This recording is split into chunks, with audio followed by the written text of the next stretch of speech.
వచ్చే వారం రోజుల్లో బిల్లులు చెల్లిస్తాం, ఏవైతే వాళ్ళకి ప్రభుత్వం నుంచి బకాయిలు ఉన్నాయో అవన్నీ ఇస్తామని చెప్పి ఈరోజు నాతో పాటు రావాల్సిన నియోజకవర్గంలో మిగతా ఎంపీపీలు జెడ్పీటీసీలు అందరిని ఆపారు.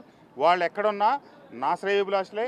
వాళ్ళు అక్కడ పూర్తిగా గుర్తించారు సంక్షేమం అనే మేట నొక్కటమే తప్పితే ఆ క్రమంలో రోజు ప్రజలు రోడ్ల మీదకి వస్తే పడుతున్న ఇబ్బందులన్నీ గమనించారు.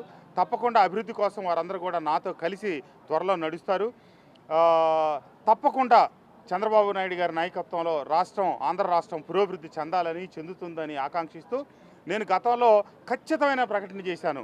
ఎప్పటికీ జగన్మోహన్ రెడ్డి గారి నాయకత్వంలోనే వైఎస్ఆర్ కాంగ్రెస్ పార్టీ నుంచి పనిచేయాలని చేస్తానని 1-4 సార్లు బల్లగుద్ది చెప్పి నేను ఆయన ఎందుకంటే నాకు స్వయంగా ఇచ్చారు.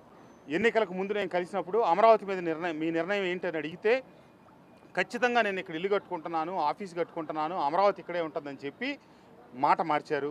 తర్వాత 3 రాజధానులు అన్నారు.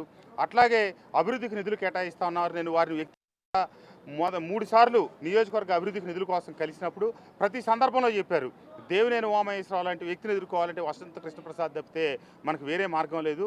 కృష్ణప్రసాద్ని ముందుంచి నిధులు కేటాయించాలని చెప్పి స్వయంగా వారి చేతితో ఆ లెటర్ల మీద రాయటం. కానీ ఏ ఒక్కరోజు కూడా చెప్పిన మేరకు నిధులు విడుదల చేయనందువల్ల, నియోజకవర్గాన్ని అభివృద్ధి చేయనందువల్ల నేను ఈ ఖచ్చితమైన నిర్ణయం తీసుకోవాల్సి వచ్చిందని చెప్పి తెలియజేస్తూ నాకు ఈ విషయంలో సహకరించిన మైలవరం నియోజకవర్గ ప్రజానీకానికి, నన్ను శాసనసభ్యుడిగా గెలిపించిన మైలవరం నియోజకవర్గ ప్రజలకి తప్పకుండా రాబోయే రోజుల్లో కూడా తెలుగుదేశం ఆంధ్ర రాష్ట్ర ప్రజలకి తెలుగుదేశం వేదిక నుంచి సేవ చేసుకునే అవకాశం కల్పిస్తున్నందుకు ధన్యవాదాలు తెలియజేస్తూ నమస్కారం.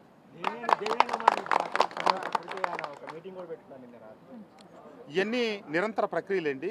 నేను మైలవరమా లేకపోతే ఇంకొకటి అనేది పార్టీ అధినాయకత్వ నిర్ణయం మేరకు నేను కట్టుబడి ఉంటాను. వారు తీసుకునే నిర్ణయం మేరకే నేను ముందుకు అడుగులేస్తాను. ఎక్కడా వద్దు, నువ్వు పార్టీకి పనిచేయంటే కూడా నేను పూర్తి 100% సంస్థిస్తున్నాను. కావాల్సిందల్లా ఆంధ్రప్రదేశ్ అభివృద్ధి చెందటం, యువతకి ఉద్యోగాలు రావటం, ఇదే ప్రధానం. Thank you.